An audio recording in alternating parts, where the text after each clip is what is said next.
네, 안녕하세요. 전재현 소장입니다. 자, 오늘은 제가 중국 증시 투자 제한법과 파장, 이러한 제목하에 말씀을 좀 드리고자 합니다. 이 원고가 조금 일찍 작성이 돼요. 그래서 일요일날 저녁 전에 작성을 했는데 일요일날 저녁 때 뭐가 나왔어요? 지준율 인하권이 또 나왔죠. 그래서 조금은 좀 이제 이상하게 된 그런 부분도 없지 않아 있지만 호재와 악재가 덩달아 같이 나타난 그런 부분이기는 하지만은 그러나 오늘 중국 증시 투자 제한법 이 건에 대해서 좀 알아볼까 합니다. 자, 갑자기 그 악재가 나왔다가 호재가 나와버리니까 혹시 이제 중국 정부 당국자가 이 파생 상품 투자하는 거 아니냐 뭐 이런 생각을 가질 정도로 갑작스러운 그런 재료들이 두 개가 나왔습니다. 근데 오늘은 그 중에 첫 번째 나온 재료를 가지고 말씀을 좀 드리고 싶은데 결국 오늘 악재를 호재가 커버하니까 찻잔 속의 태풍이 아직까지는 되고 있는 그런 모습입니다. 네.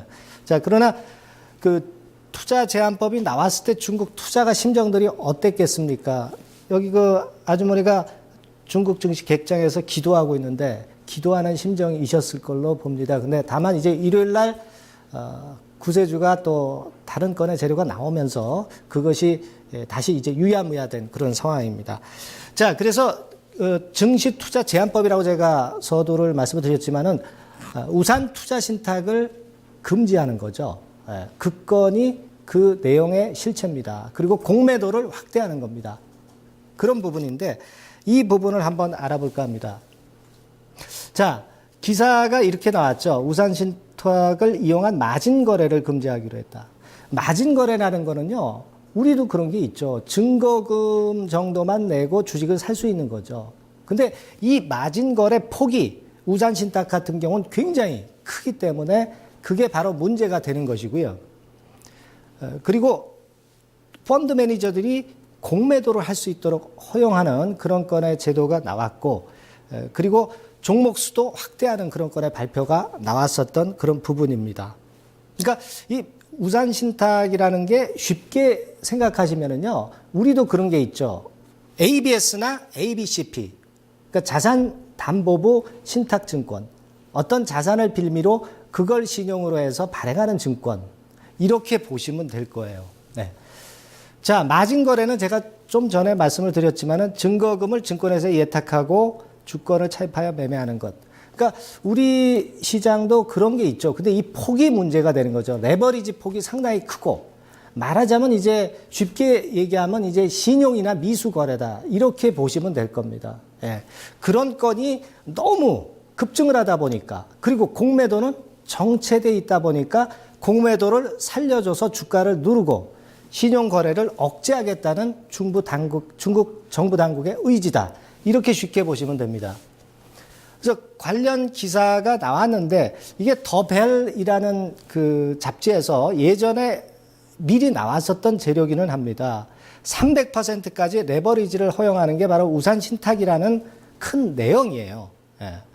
그러니까 이 부분입니다. 자, 그러면 뭐가 틀리냐? 증권회사를 통한 신용하고요. 우산 신탁을 통한 신용하고 차이가 있죠. 레버리지 비율이 100% 대 200 내지 300%라는 차이. 그리고 이자율도 약간의 차이가 있지만 뭐 엇비슷하고요. 만기 구조가 좀 틀리죠. 그리고 주식 할 수 있는 주식 수도 이쪽 우산 쪽이 더 많습니다. 네. 그리고 기관 개인 쪽이고 이쪽은 헤지 펀드나 거액 고객. 그러니까 이쪽의 볼륨이 굉장히 크다는 얘기죠. 그러니까 이쪽을 눌러서 주가를 좀 누를 수 있는 그런 거리가 된다는 얘기죠. 브로커 수입은 이런 정도 차이가 있고, 자, 이렇게 차이가 지는 거라고 쉽게 말할 수가 있습니다. 근데 이 우산 신탁이 말하자면 이제 그림자 금융의 일종이죠. 작년이나 재작년에 이게 상당히 문제가 됐었잖아요. 그래서 그림자 금융을 우리가 좀 잠깐 보고 가는데, 그림자 금융은 결국 중앙은행의 규제를 받지 않기 위해서 나타난 거라고 보시면 될 거예요. 네. 자세하게 설명이 돼 있고요. 이 은행의 역할을 보완하고 대규모 금융 위기를 초래할 수 있기 때문에 문제가 되는 것이 바로 이 그림자 금융입니다. 그러니까 그림자 금융은 뭐냐면 이제 은행인 듯 은행 같은 은행 아닌 그런 기관을 바로 그런 기관이 하는 것을 바로 그림자 금융이라고 할 수 있는 것이고요. 그만큼 이제 레버리지가 크기 때문에 나중에 잘못됐을 경우에 부작용이 크기 때문에 이걸 잡겠다는 건데, 자, 제가 볼 때는 그래서 잡겠다는 것보다도 과열을 억제 정도 하겠다는 그런 요지의 중국 당국의 의지가 아니냐, 이렇게 좀 볼 수 있고요. 주로 이제 문제가 되는 게 바로 이 WMP라고 볼 수 있죠. 그러니까 신탁사가 운용을 하는 것인데 은행을 통해서 고객한테 판매를 하고, 그렇죠? 네, 판매를 하고 그 자금을 부동산이나 저신용 중소기업에 투자를 하는 겁니다. 그리고 지방 정부가 보증을 하고, 그리고 이 증권을 담보로 해서 신용거래를 하는 거죠. 그게 바로 우산신탁이라고 보시면 됩니다. 이게 문제가 되는 것이었고요. 네, 그래서 이걸 좀 잡겠다는 것이고, 그만큼 이 신탁 상품은 이런 높은 성장세를 보여주고 있는데 너무 이것이 한꺼번에 커지니까 중국 정부가 주식시장 과열되니까 좀 누르겠다는 의도로 그렇게 보시면 될 거라고 생각이 들어요. 네. 자, 그래서 무조건 그림자 금융이 나쁜 거냐, 그리고 규모가 중국이 과연 큰 거냐, 결코 그렇지는 않죠. 실제로 여기 보시는 바와 같이 미국이 엄청나게 큽니다. 파생상품 규모도 미국이 훨씬 더 크고요. 중국 같은 경우 보세요. 작죠. 비중이 아주 작습니다, 지금. 규모는 절대 금액은 클지 몰라도 전체적인 비중이 차지되는 것은 그렇게 많지는 않은 것이 중국의 상황이고요. 주요 그 세계 기관에서 그림자 금융을 이 정도로 천차만별식으로 규모를 추정하고 있어요. GDP 대비 이 정도 차이가 있다, 이렇게 보실 수 있는데, 아까 제가 잠깐 말씀드렸지만은 미국이나 심지어 한국보다도 그림자 규모는 작다고도 볼 수 있는 게 중국입니다. 그리고 공산주의 국가이기 때문에 통제를 할 수 있기 때문에 그런 측면에 강점이 있을 수가 있고요. 그래서 그림자 금융이 작년까지 얘기 나오다가 쑥 죽어버렸죠. 그렇죠? 네. 그런 부분들입니다. 미국 같은 경우가 오히려 파생상품 노출 비율이 이렇게 커요. 뭐 묻은 자가 뭐 묻은 자 나무란다는 그런 속담이 생각날 정도로 미국이 오히려 더 이 파생상품 규모는 더 큽니다. 하지만 서프라임 모기지 같은 사태가 나타날 수 있기 때문에 중국 정부에서 미연에 방지하자는 거고, 이번 상황은 시장이 너무 빠르게 가기 때문에 약간 누르자는 것을 우산신탁을 통해서 신용거래 금지하는 그런 측면이 나타났다, 이렇게 보시면 될 겁니다. 자, 여타국 대비 중국이 낮은 부분이 여기 나와 있죠. 중국 상당히 낮습니다. 이 부분을 잘 살펴보셔야 될 것 같고요. 그리고 역기능이 있지만 순기능이 있지 않습니까? 예. 가령 예를 들어서 경기 살리려면 은행 대출을 많이 하죠. 은행 대출이 늘면 그림자 금융도 늘어나요. 그러니까 그림자 금융이 늘어나지 않고서는 중국 경기가 제대로 살 수 없다는 순기능 측면도 우리가 봐줘야 되는 게 아니냐. 네, 이렇게 생각할 수 있는 부분입니다. 자, 중국이 그리고 제1위의 외환 보유국이기 때문에 별 문제가 없다는 인식도 나와 있는 부분이고요.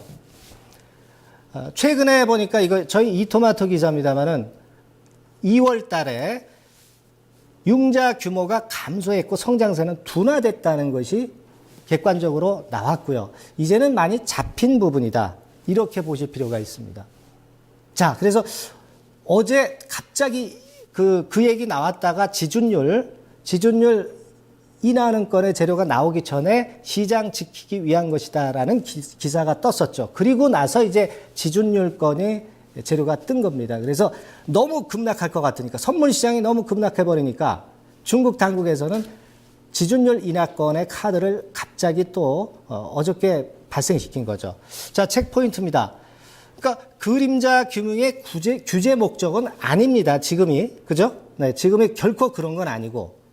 뭐예요? 아까 말씀드렸지만 너무 과열되는 증권시장을 잠깐 누르겠다는 거고, 건전한 증시를 키우겠다는 의도로 봐야 되겠죠. 그리고 공매도 확대해서 견제 세력을 키우겠다. 숨고르기 조정을 시키겠다. 이런 건입니다. 근데 제가 드리고 싶은 말씀은 마지막 부분입니다. 자, 우리나라도 그렇지만은 중국의 정부 정책에 반하지 말라, 그런 격언이 있죠. 정부 정책에 반하지 말라, 그런 격언이 있어요. 마찬가지입니다. 중국도. 결국 과열을 억제시키겠다는 중국의 의지인데, 정부의 의지인데, 그렇다면은 중국 증시는 좀 숨고르기 들어갈 공산이 크다는 것을 염두에 두시고 여러분들이 주식 전략을 좀 찾아보셔야 될 것으로 저는 그렇게 봅니다. 네. 자, 다음 시간에 뵙겠습니다.